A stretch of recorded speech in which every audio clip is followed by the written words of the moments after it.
Hi, I'm live. Welcome, everybody. So I'm so happy to be part of this event. And if you're just chiming in and you're not aware of what's going on today, I am part of a collaborative event that is talking about love and miracles and all things that kind of represent the energy of yesterday's Valentine's celebration. And so before me, there have been several other live YouTubers talking about various topics with love. And all of their topics and their links are in the description box below. So I really encourage you, if you haven't been already following the event today, that you go back and have a look at some of these events, which was inspired and created by the lovely Ouassima of Ascension Waves, and her YouTube channel is Ascension Waves. She was the first one that was on this morning. So I want to say thank you immensely to Ouassima for doing this, for inviting me to be a part of the event. I'm extremely, extremely grateful. And I did watch a few of, or pieces of the previous YouTubers that were on, and I want to thank you as well too, because really, really inspiring. And I love to be connected through this community. We have so many different skills, and it's just such a beautiful way to share. So thanks to all of you for being here, and thanks for all of you who will watch us back later as well too. And if you have any questions, if you're not sure about something that I'm talking about today, please leave a comment in the description, in the comments below, and know that any question is just wonderful, and I'll do my best to answer it for you within, of course, my own abilities. So I'm talking about heart-centered chakra readings today. And so the way I'm going to approach this is to talk a little bit about the heart chakra first, then how I go about the readings and how to kind of put these readings together. And I'm going to give you a few different paradigms to work with. So there will be something for everybody there. And then I will do, depending on the time, I will do a demo reading, and I'll choose someone who's on the chat at that time to do a reading for, because I think that's more fun than doing a reading for myself. So let's get started with the heart chakra and what exactly that means. And I should tell you a little bit about my background. So I'm trained as a Satyananda yoga instructor. I have been through lots of different yoga teacher trainings, through different lineages and different schools in North America, Indian traditions, different places. So I have quite a mixed background of experience, both as a practitioner and as an instructor. And so when I'm talking about the heart chakra, I'm bringing in quite a few different things, as well as various things I have learned along my own journey, all the different workshops that I've been to, the things I have studied on my own. So the heart chakra refers to that place of union between the lower three chakras and the upper three chakras.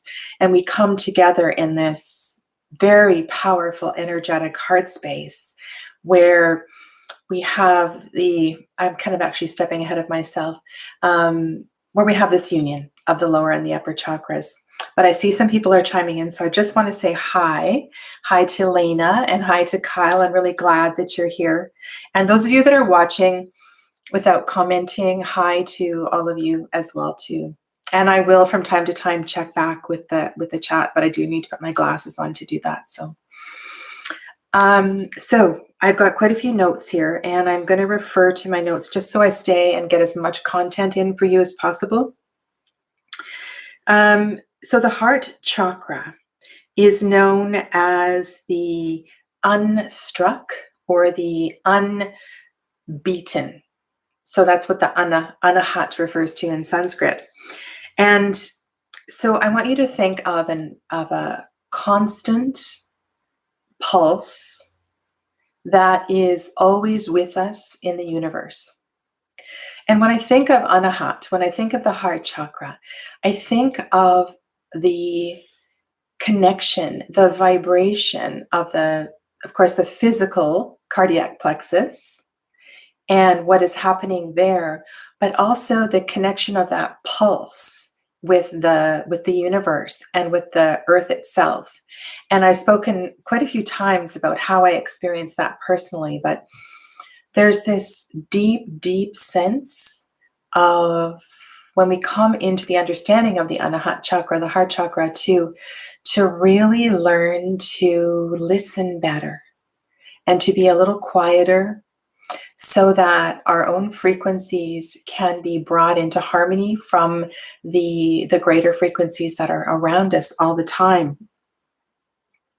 It is a constant, unbroken rhythm. So not only within the physical body, within the experience of the earth around us, but also in all that is unseen. And we're not really talking about Om today, but there's besides the pulse, there's also this sound frequency as well too, that's all interconnected. If we think about the planet, so the planet herself, Mother Earth, has her own heart chakra. And I am not an expert on this, but I'm very drawn and inspired to visit and to do a little bit of work in each of the centers of the planet Earth, where we have, hi Tara, nice to see you here, where we have that energy. And I believe that if we were to sit, if we were to be in solitude, in contemplation, in these places on planet Earth, where those frequencies match the energy of that chakra, and we were doing work on that chakra, meditating on that chakra, it would just be like, wow. And I have had experience in a couple of these places, but it's kind of my personal journey to actually do some of that. So where is the heart chakra of Mother Earth? Some of you actually live there, which is amazing because it's such a beautiful, beautiful place to be. So there's a couple of places, and I don't think that there's a right answer and a wrong answer, but for the most part, centered around Stonehenge in England, in the UK, there are a few different communities that extend around and have, sorry, I'm just turning to my notes, and have kind of a pulse around the frequency of Stonehenge. So I think the actual center of the mandala of the heart perhaps is in the center of Stonehenge. And you may be aware that there's a lot of crop circles and things that have been spotted in this area. So the vibration around Glastonbury and Somerset, Shaftesbury, and Dorset all form this pulse of this beautiful energy of the heart chakra.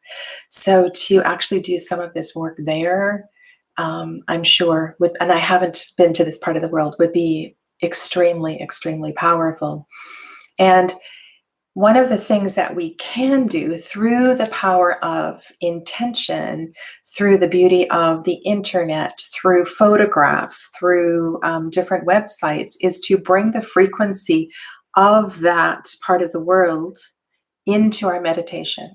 So you might have an oracle card. I'm thinking of Stacey DeMarco's deck because she has a lot of these places in her deck. It's called Earth Power Oracle. But you could just print a picture or get a postcard and have that, in your hand as you entered into your meditation to connect on some of the things we're talking about today, to raise the frequency. And I think the key is to match the frequency, because we want to raise our vibration so that we feel that deep connection with that energy of the Anahat chakra. So the second place is Haleakala. So this is on Maui, excuse me. Always need to be sipping hot liquids. There's just something about tea. Haleakala on Maui. And there, it is said that the whole Hawaiian chain of islands has a very specific energy connected to the heart space and actually matches the frequency of the cardiac plexus itself. And so when you go there, there's this automatic sense of stillness and peace. And we'll talk about peace a bit more because that's a whole frequency of this heart space. So if you can get anywhere on the Hawaiian Islands and get to somewhere where either the elevation is really high, if you can't get up to Haleakala, just to get to a hilltop or a mountaintop, or to be in a place, a serene place, the frequency there is just very, very profound. And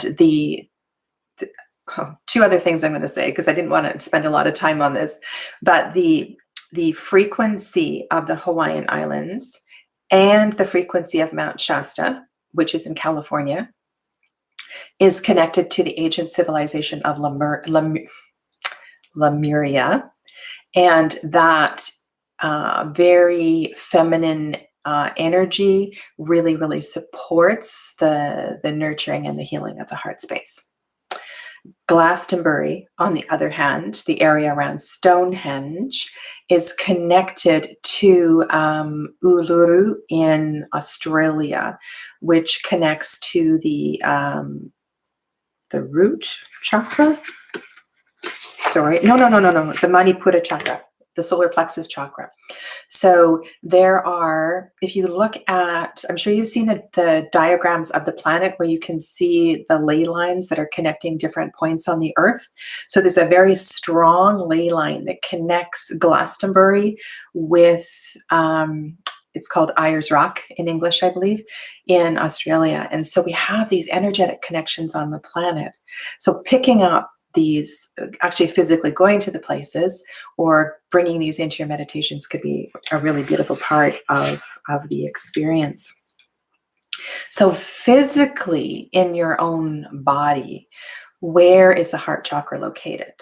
So I heard something really cool, and I can't remember where I heard it, but and I don't know what part of anthropology this comes from, but the actual organ of the heart apparently has migrated a little bit to the left, and it actually used to be a little more centered in the body.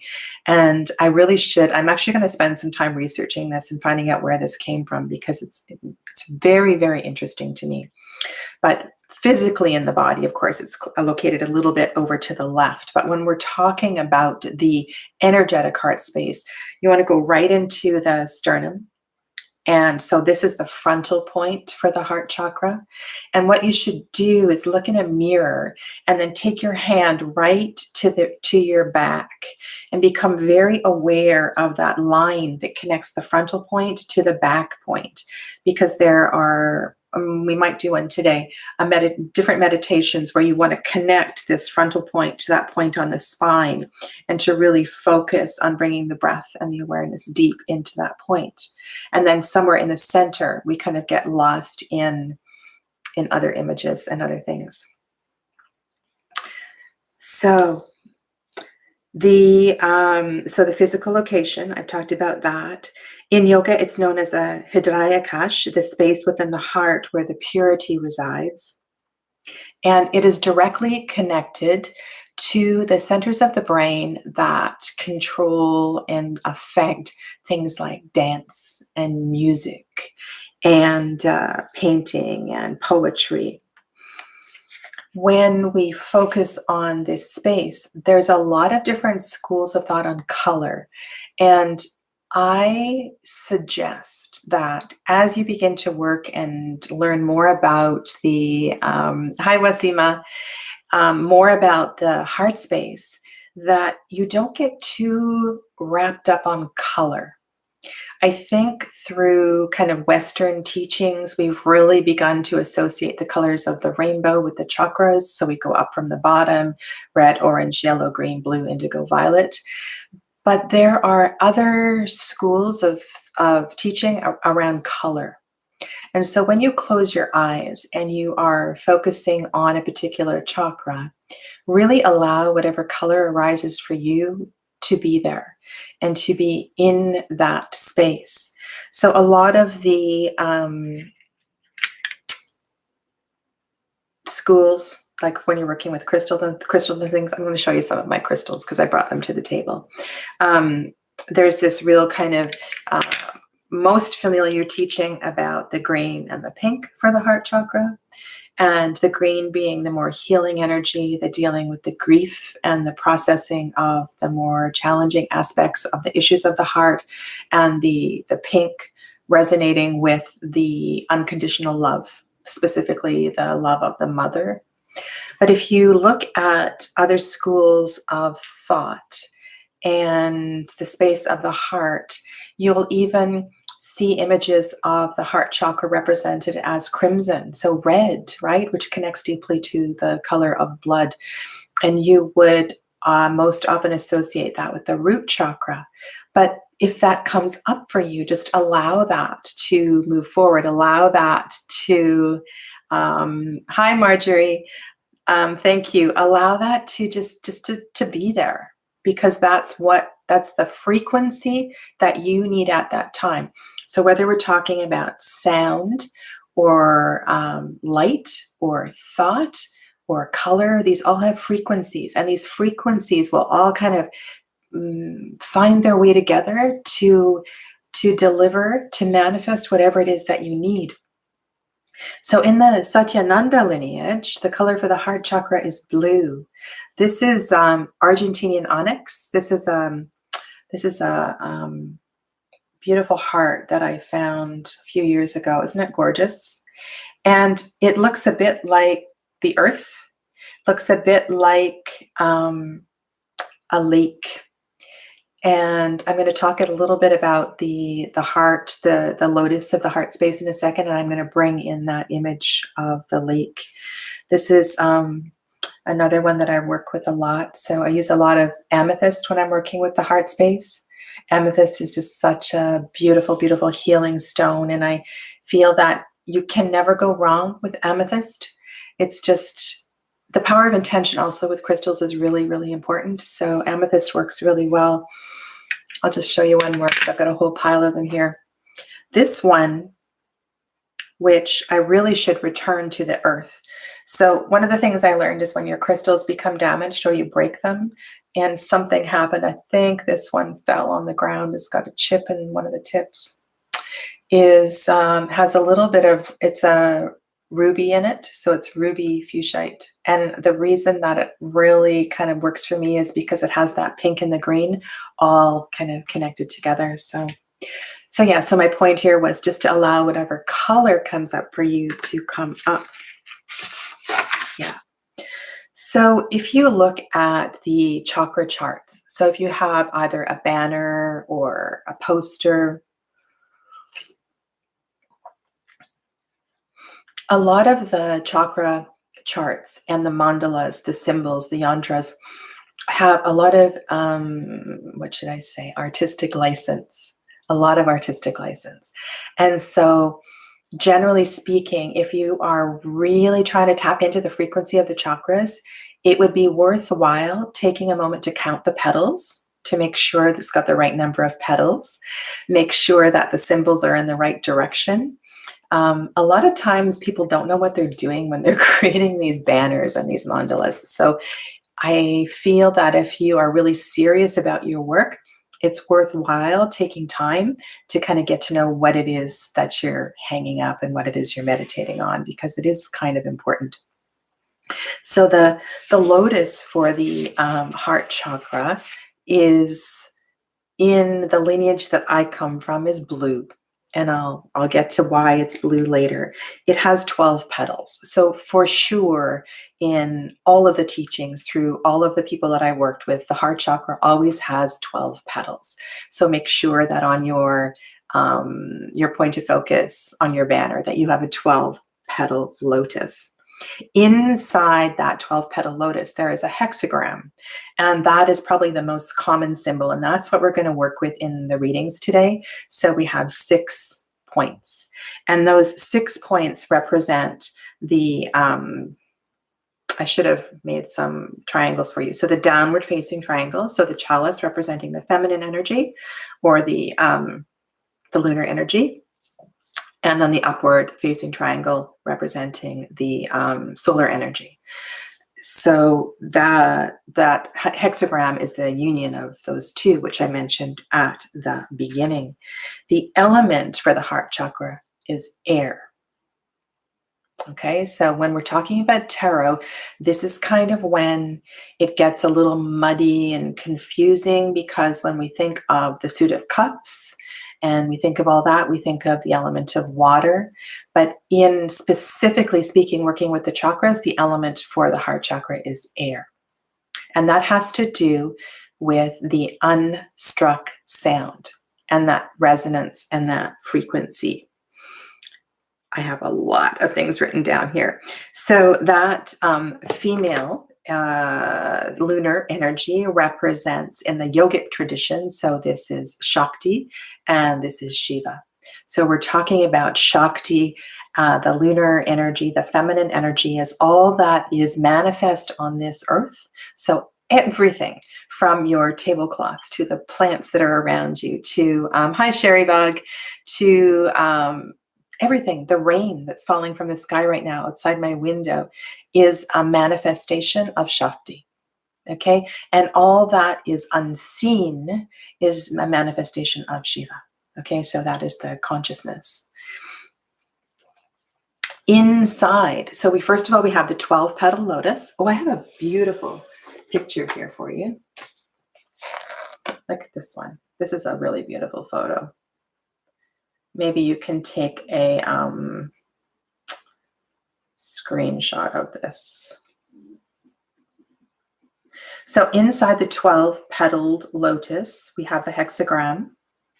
And then inside that, we have a flame. And the flame is called Jyoti, specifically Akhanda Jyotir. And this is a flame that is unflickering. And this represents the soul. And so sometimes when you're meditating on the heart space, you can either come at it from one of two directions. The light may naturally appear, and you might see that flame in your meditation. And so when that kind of magical thing happens, know that, you know, you are very connected on your journey.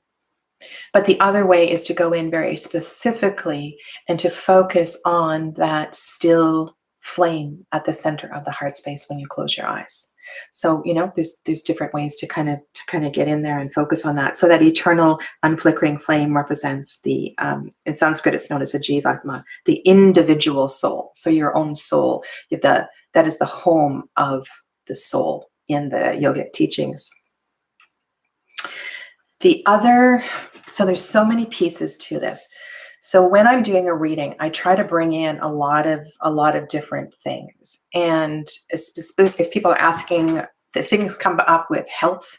I've told you that when I'm doing readings, I start with a meditation and I do a scan because I want to do an energetic scan. And so if it is about heart, I often feel, especially the back of the heart space where the grief lives, I can feel that.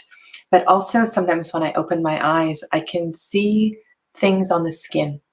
I can see rashes. I can see different manifestations of the heart on the skin, because the skin is it's the Tan mantra. It's a Tan matra of the heart. So it is not completely in isolation representing the heart space, but the unrest, the imbalance of the heart space can often manifest on the skin.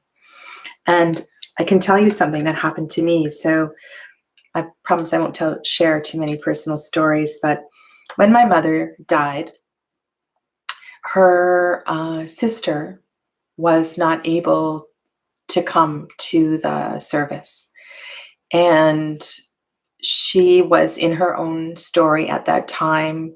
She was living with an injury and had built up the story around the injury. And I'm sure there's many, many layers to why she couldn't travel from California to British Columbia for the celebration of life for her sister. And I put on the service, did all the work.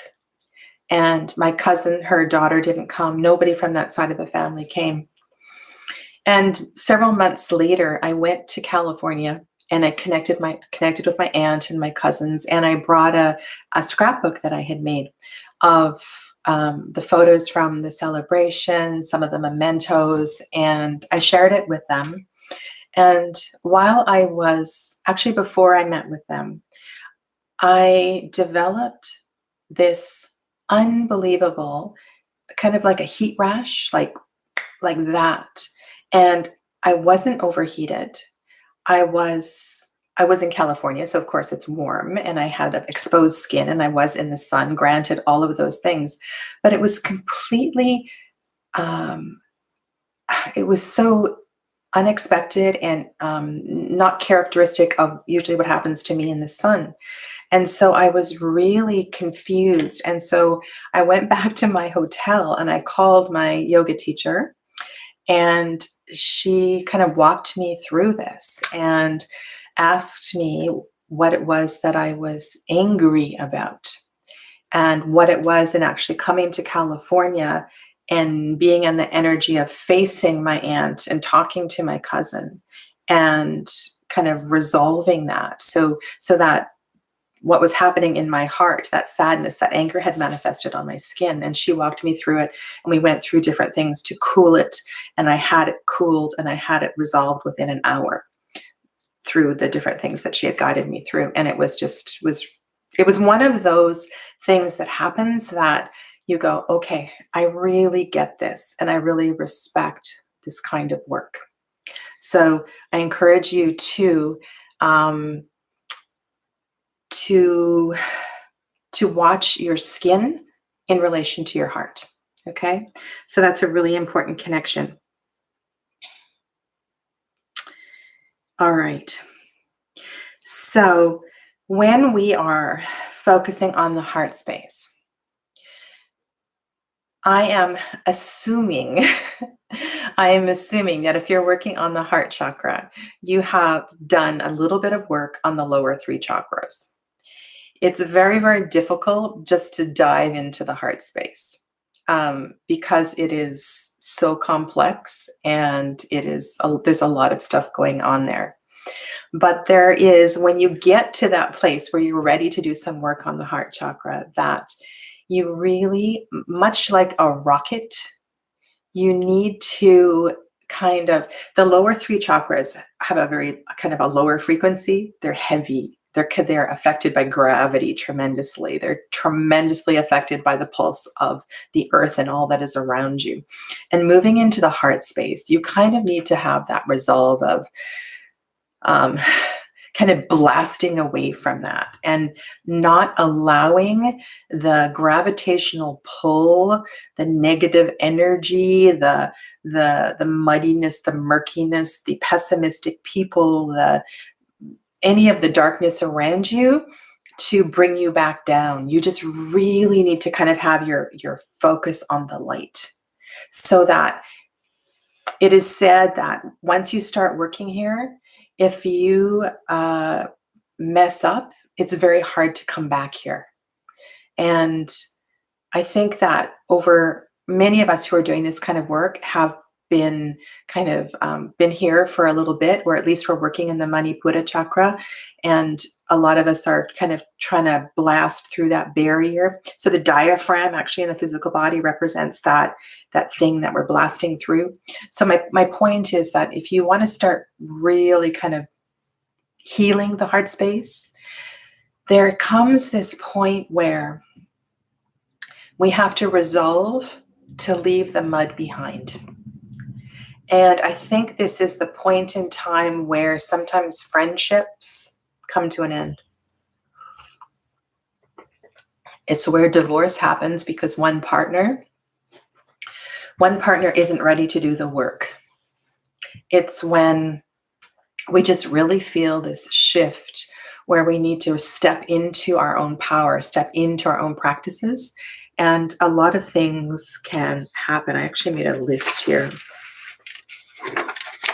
somewhere. So many things I wrote down.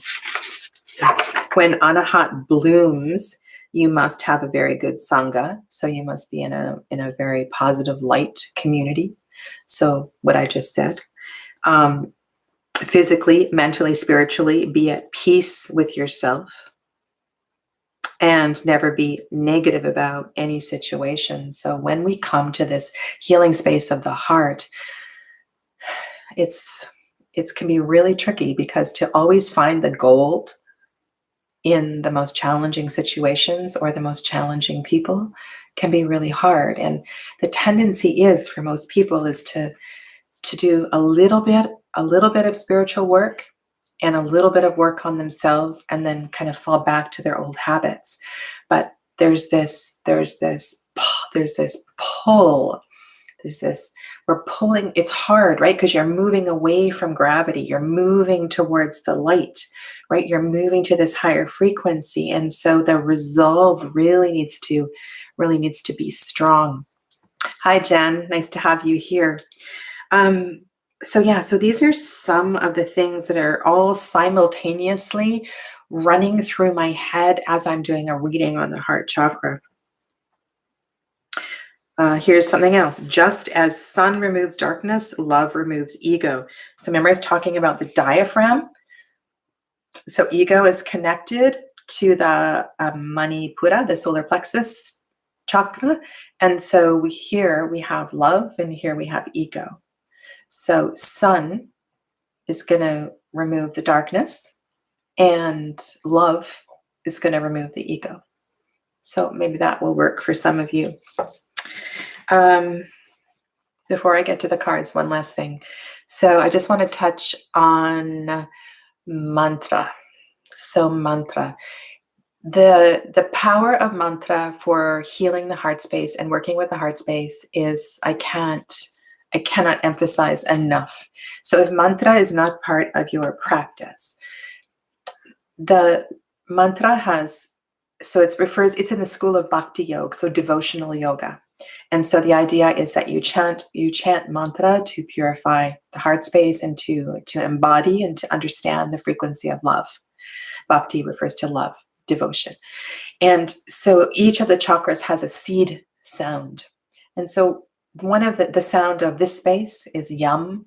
If you want to write it in English, it's Y-A-M. So it's not yam like yam fries. It's yum. It's yum like yummy. It's really cool, isn't it, that the seed sound for the heart is yum and the seed sound for the throat is hum. I don't know. I don't think there's any coincidences between language anyway. So the seed sound is yum. So silently, remember I was talking about that point at the front and that point at the back? So the point back here. So you can just kind of silently repeat, inhaling yum, exhaling yum, inhaling yum, exhaling yum. But there's this energy of peace that needs to be constantly focused on. And so that's that bit that I was talking about, finding the gold. And sorry, I have so many things in my head, my mind. We need to, in the healing of this chakra, start to accept and be comfortable with all beings. So all beings that come to us to find their gold, to find their light, to find their love. So that finding that peace in everything. So the mantra there would be Om Shanti. Om Shanti. Shanti is the peace word in Sanskrit. So you can also chant Om Shanti.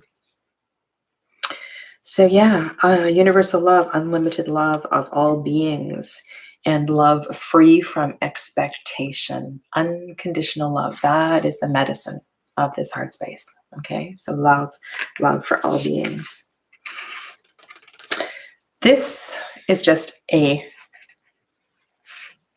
tip of the lotus that you will experience, that I will share with you when I'm doing the course. So if this is resonating with you, I really encourage you to register for the upcoming chakra course that I'm teaching.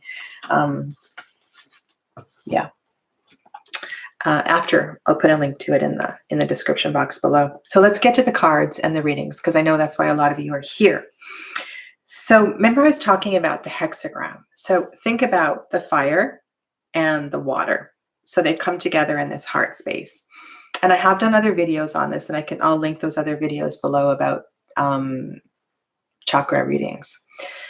But in choosing cards, I think, and Ouassima was touching on this morning, it's really important to choose cards that resonate with the frequency.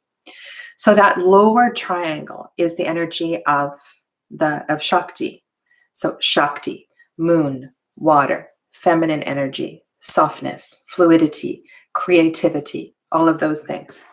And then the phallus, the upward facing, the triangle, represents the sun. It represents action, fire, energy, also represents consciousness. So I'm going to give you a few different pairings today that I think might help you to choose decks for a chakra reading.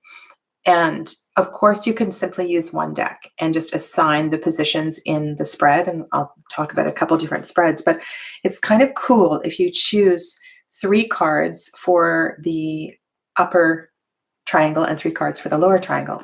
So here's an example.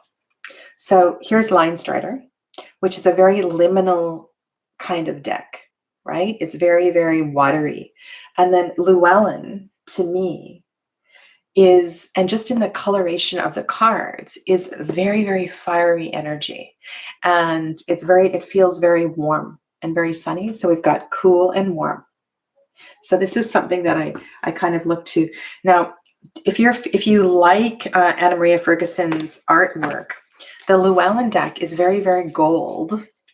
And her other deck, which is the Arthurian, so this is the Arthurian, is very, very silver. So if you associate silver with the moon and gold with the sun, you could use both of Anna Marie Ferguson's decks because they feel so different, and they're going to give you a really kind of interesting path into that.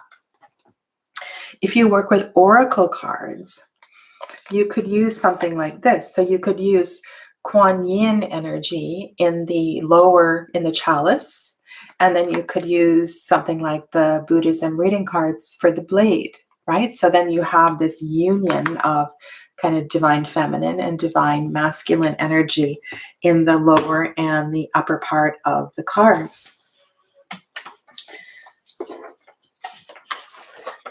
This was actually really fun because I didn't do this until this morning, and I was looking at all of the decks on my shelf and trying to think of something different, because I've done lots of videos about this before, but just look what we got here. Oops, I should have it this way, right? So we have the yin and the yang, right? The lunar and the solar.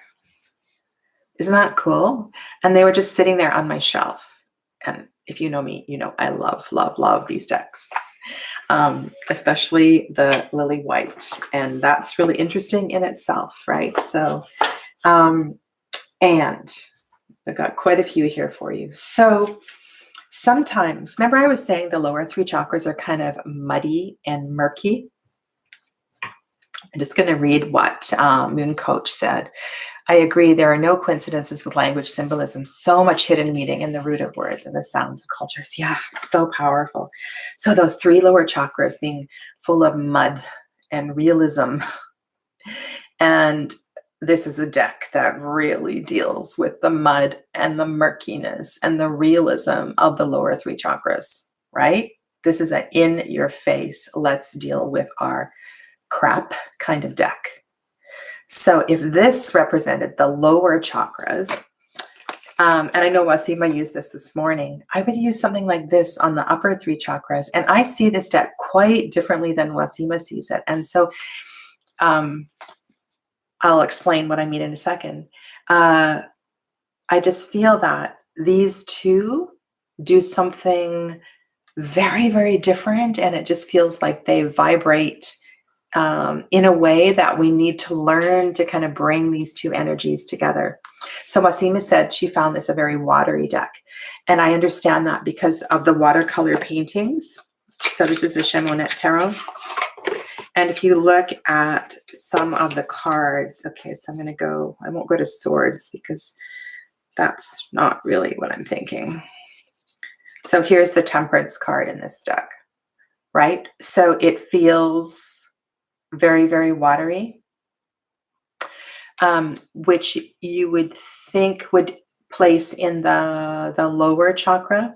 But for me, this deck is very, very, it's about higher consciousness and connecting to spirit, because it's a very, very deep and very, very rich deck in that way.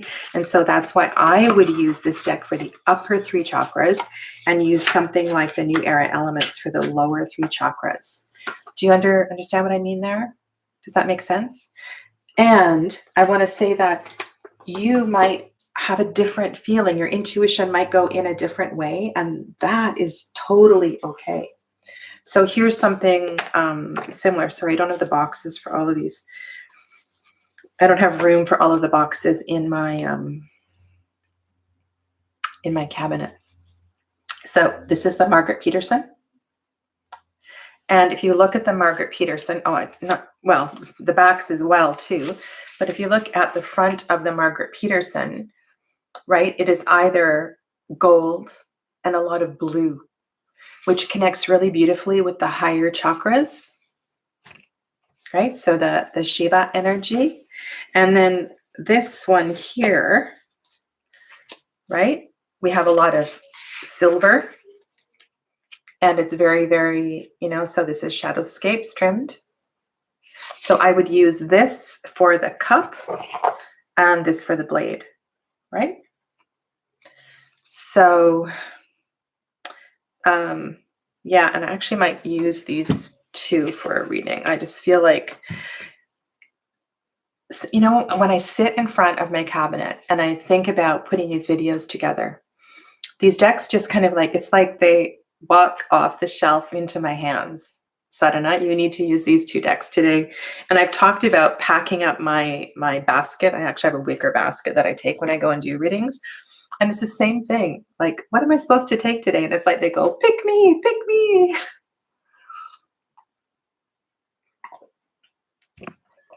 Okay, a couple more. This is kind of similar too. So if you have this one, oh, and by the way, this deck is coming back into print. So you need to go to subscribe to Robin's website. This is the Beautiful Rebellion. So the Beautiful Rebellion is just such gorgeous feminine energy. I feel, I don't know, there's something about these Renaissance paintings that, look at that. And she has, well, that was the King of Pentacles, right? Here's the Knight of Swords. And I just feel this deck works so well when you're trying to dial into that kind of energy. Definitely, I'm going to keep this one here. This is a really good pair. Whoa. And then for Shiva, so for the blade, I chose to pair with that one. Who would have thought it, right? I swear these decks just walk off the shelf. I chose Tarot of the She. Because Tarot of the She is so in your head. It's so wow. I don't know. It's just this is one of the very best. Look at this 10 of Swords card. That sword piercing through the Agnya Chakra, through the 3rd eye chakra, clearing out all of that garbage. Such a cool deck. I would love to do a course just on this deck. Emily Carding, I don't know if she ever watches these YouTube videos, but I have a lot of respect for Emily Carding and what she put into that deck. So yeah. Now, oh my God. You want to, what time is it? I need to see what time it is. Okay, so I am going to do one reading. So here's another example. So Teresa, you could use Teresa Hutch's deck. And this I would use in a kind of a different way. I would use maybe one card as, actually we'll do, I'll demo that in just a second. And then the other kind of idea is to use more energy-based cards. So I would use, sorry, this is a completely different idea as I'm using 2 tarot decks. So I'll explain. So this is the Vision Quest Oh, you can't still see. So Vision Quest is a Thoth-based deck, but it is so connected to the elements, and all of the chakras, of course, are each connected to an element. So it works really, really well. And so I use this one for all of the chakra points, and then use this in the center to kind of bring the general theme together. And that's what I would do with Teresa Hutch's decks as well, too. And in the same way, if you specifically want to use decks that are more, that specifically have the name love in them, you could do the same with these two Tony, Karma, and Salerno decks. So you could use the tarot deck for the 6 chakra points, and then the oracle deck for the center point. So yeah. Okay. So I kind of told you. So the two ways I approach the spread, for specifically working for the heart. And so what kind of questions are going to support this kind of a reading? I need to get some of this stuff out of the way. So this is not a reading about relationships as much as what do I need to kind of bust through to bring balance in the heart space. And in this reading, I look at the connections between the different chakras, and especially ones that are connected energetically, and looks very specifically at what's sitting in the cup and what's sitting in the blade. And then depending on the time and all of that necessary, I will do, I'll do an oracle card in the center. So I lay the cards out. If I'm doing, so reading number 1, so no oracle card. All right. The intention for the reading is the Anahat Chakra, right? So the first card, when I do a reading, the first card is the most important card, right? So the triangle at the bottom represents the cup. So chakras 1, 2, and 3. So hopefully I'm pointing in the right way. I'm doing it backwards. So we've got the root, the second chakra, and the third chakra. Okay. And then we have 7 is up at the top, and 6 and 5. Is that right? 7, 6, and 5. Oh yeah, so I do 4 in the center. That's right. So when I shuffle the cards and lay out the cards, I'm going to draw a card that represents the heart space and put that right down on the table, first of all. So what do I need to know about the heart space? And then I will lay out the cup, and then I will lay out the blade, right? And so then look in relation between the cup cards and the chalice cards and the blade cards. I'm not talking about the suit of cups.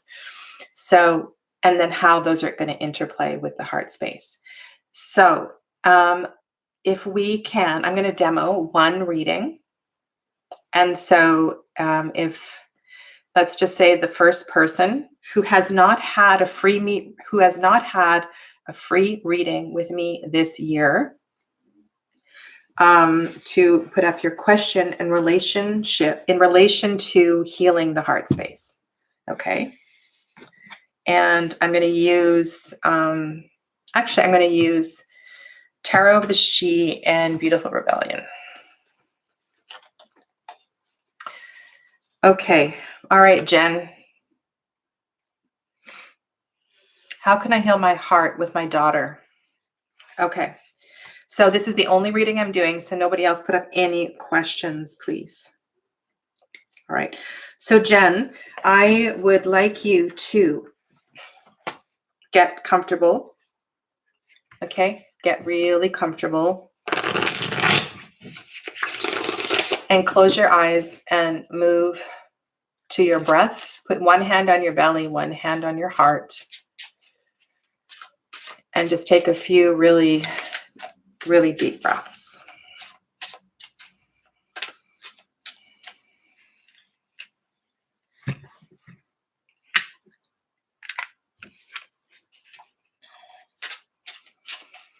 So Jen is asking about healing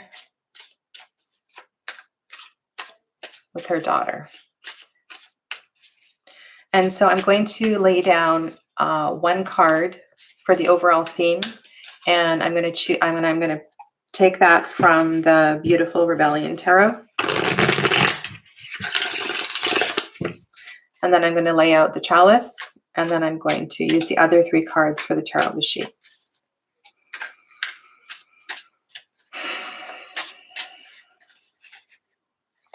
So just bear with me while I lay out these cards.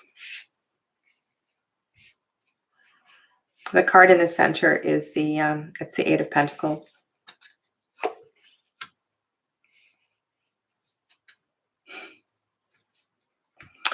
I'm going to show you this. This is the root chakra.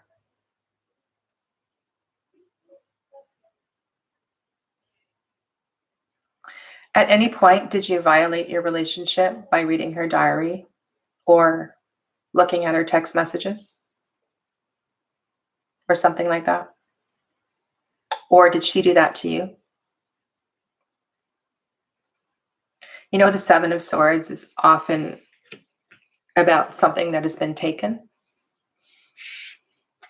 I just want to know if that is how that sits with you. So the sun is in the 2nd chakra, the Swadhisthana chakra.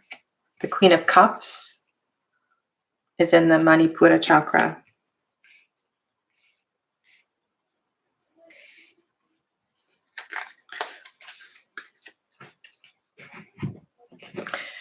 When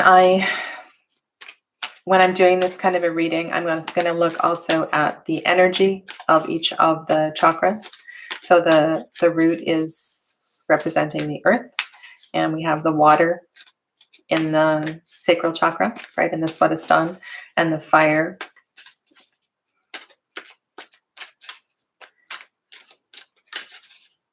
So the Queen of Cups sitting in fire is really interesting, which feels really, really balanced to me. It feels really balanced. So I don't want you to feel like you have done anything wrong. I want you to feel like you can. She asks me not to text. I violate that. And yes, I feel I've been very deceived, deprived as a mom by her and my sister.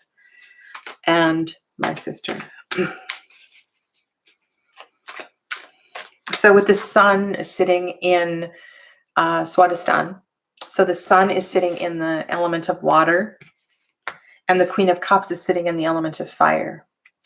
It feels like the potential for this healing, for the healing of the is there. It's possible if the work is done. It doesn't feel like it's unmanageable at all. So I want you to just kind of hold on to that.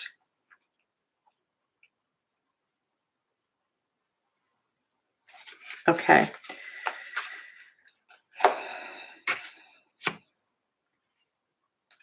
Ooh.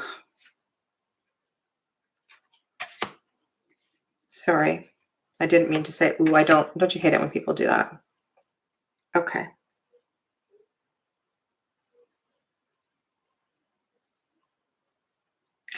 So in the center is the 8 of Pentacles. And the 8 of Pentacles requires, so the 8 of Pentacles is definitely talking to the 7 of Swords. I want you to find a way, a creative way. And this feels like you are wanting to solve this right now, right away. Like there's an impatience with it. There's a whole bunch of, like in the left side of the reading, there's the sun, there's the emperor, and then there's the warrior king, right? And there's all this kind of impatient, fiery energy. And it feels like you're trying too hard. You're trying too hard to solve that. So that 8 of Pentacles sitting in the center really kind of speaks to two things. One is that if you focus on your own work and kind of refining and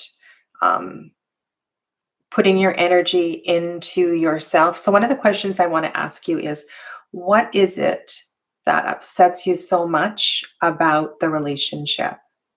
What is it like? How does it make you feel? Like, what is it that, yeah, how do you feel? Where do you feel it in your body? What is it that is, what is the part of it that is most upsetting?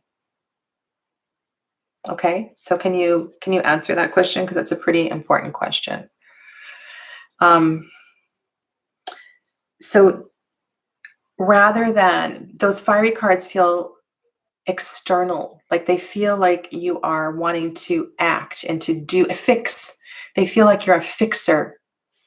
And if you have the strength to step out of the role of fixer and move more into a place of trust, to allowing the healing of this relationship to take its due course, it's definitely going to be easier on you. I'm going to look at the cards on the other side in just a second.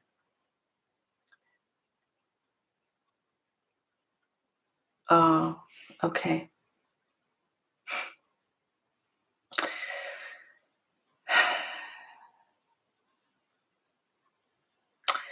Okay, so those words, I raised you, yet everyone else feels more important to her. Okay, I know you are a psychologist. I want you to listen to those words and turn those words back to yourself. So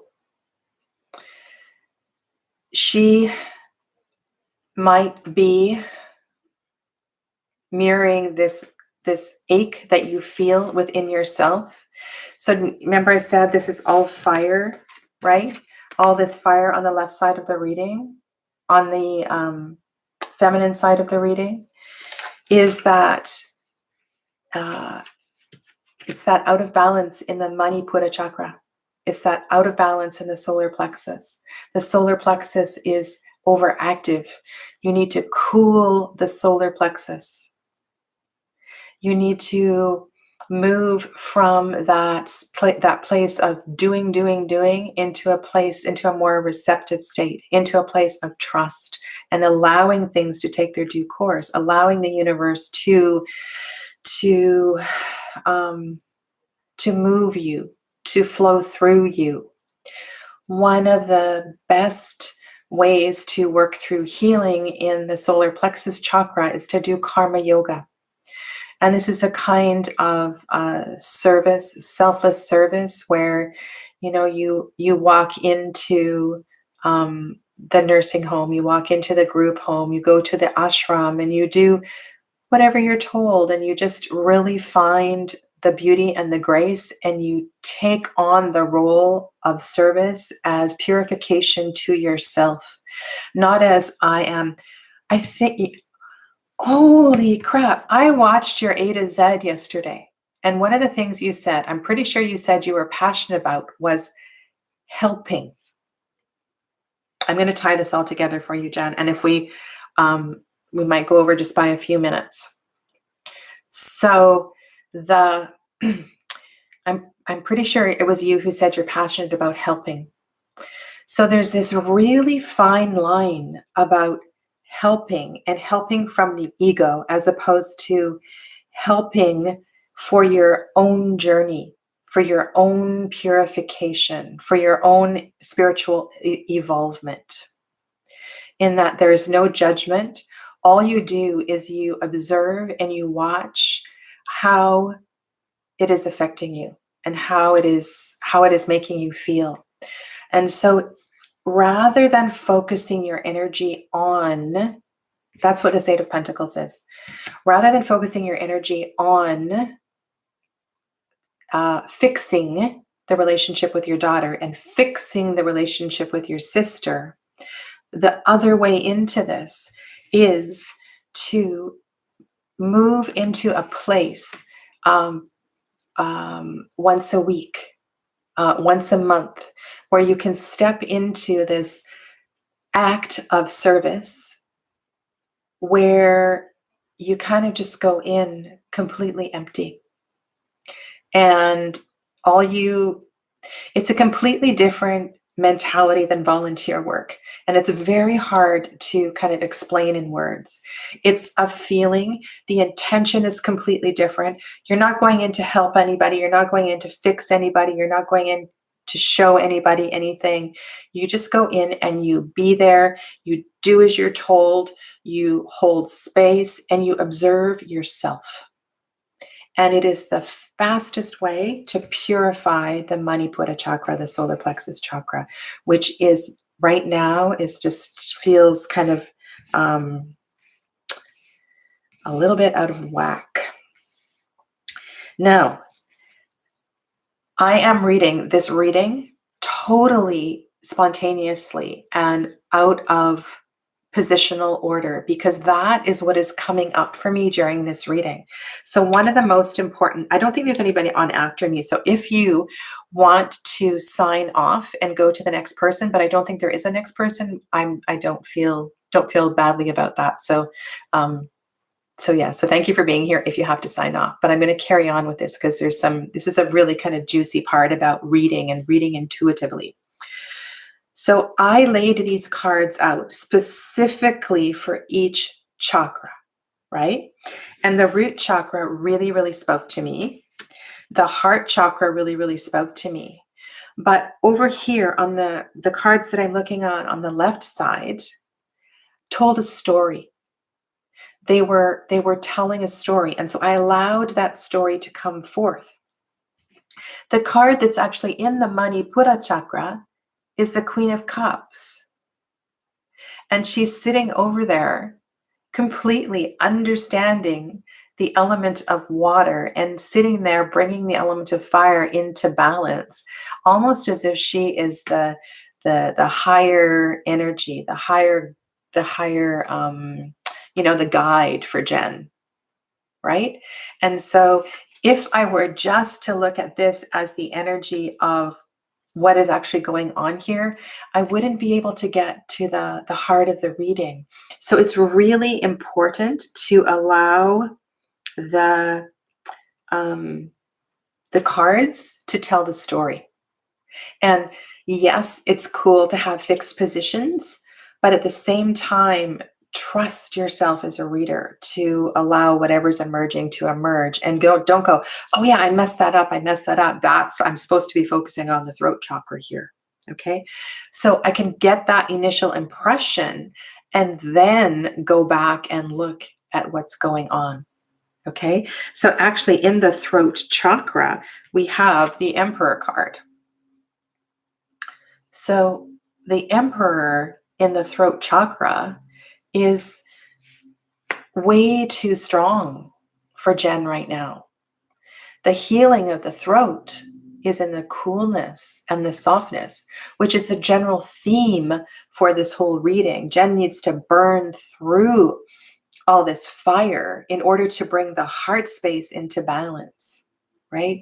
And so the karma yoga is a really beautiful practice for this. And if you are not the kind of person who can sit through a restorative yoga class, that's something that would be really good for you as well too. So I encourage you to get as far out of your fiery tendencies as possible to do some more cooling practices in the Agnya chakra. So in the third eye chakra, Sanskrit, English, Sanskrit. In the Agnya chakra, we have the star, which tells me, and I said this earlier, that Jen is on path. There's just this piece that she needs to burn through. And at the beginning of this hour, I talked about that rocket. It's that commitment to doing your work and like kind of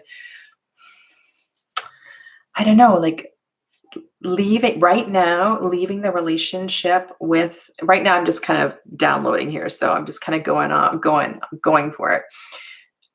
Putting the relationship with the sister and your daughter on the back burner and focusing on this self-development right now is going to kind of propel you to the place where you have a better perspective, a wider perspective, better discernment, so you can deal with these relationships. Because to have this card sitting here, whoa, that's awesome. So you need to trust in that. And then you have the Warrior King. So the Warrior King is sitting at with the connection at the crown chakra, which tells me you are totally dialed in. You are totally connected. Okay. So you need to come back to your own work, right? Your own self work, your own self study. All right. So in a very kind of a nutshell, I hope that helps a little bit. Okay. So I'm just going to have a peek over here.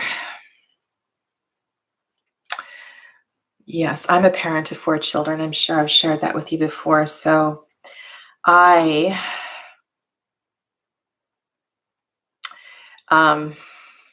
totally am empathetic to all of this. So yeah, so in summary, get to know your chakras. Like, know what you're talking about. And by the way, if you are speaking Sanskrit, it's chakra, right? It's not an S. It's not a chakra. It's a chakra. So that's something. Language is frequency. So do your best to learn how to say the sounds in alignment with the frequency of the language. Okay. So chakra, anahat chakra. Slightly rolled R's. And I'm not saying I know how to speak Sanskrit well, okay, but I'm just sharing with you from my experience. So anahat chakra. And so get to know the chakra, get to know the petals, get to know the colors for you. Begin to feel its beat, begin to feel its energy. Oh, and I didn't go back to the lake. Oh my goodness. Okay, so the lake, this chakra, the blue color. Also, if you're meditating on this chakra, at the center of the chakra, there's a blue lake. And so that's something that may arise.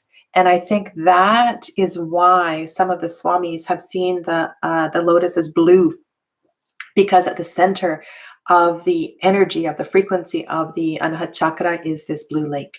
And so that blue lake likely has filled up the whole of the akash, of the space behind the closed eyes. So I think that might be the place. So get to know the chakra, get to know all of its frequency, its energy, its shape. Check your mandala, check your whatever you're looking at. And then when you're doing a reading, choose decks that work in the frequency of your intention, right? So if you just pick a random deck, it might not give you as profound a reading as you could get if you chose decks that worked better with the frequency of the type of reading that you were doing. And then the third thing is, when you lay down the cards, the first card is the most important. So keep that in mind and keep coming back to the first card. And then as you lay out the cards, you could have little pieces of paper. You could have a triangles drawn on your table. You can have, little words, or there's a lot of different oracle cards that have chakra cards, and you can place those down in your 2 triangle shapes, so you know where you're going, and you have significators underneath the cards you're placing on top, and then place them down starting with the next card. So if the Anahat chakra is being placed in the center, then go down to the root chakra and place 1, 2, 3, 4, 5, 6. And so you know what those positions are. However, don't get stuck on the positional associations, right? You might need to just let the cards speak to you first as an overall impression, and then you can go back into the positional associations if you know what they are, if you're familiar with the chakras. Okay. So yeah, so that is what I have to share with you today. So I really, it was a pleasure. It was a pleasure to kind of put this stuff together. And I want to thank Ouassima.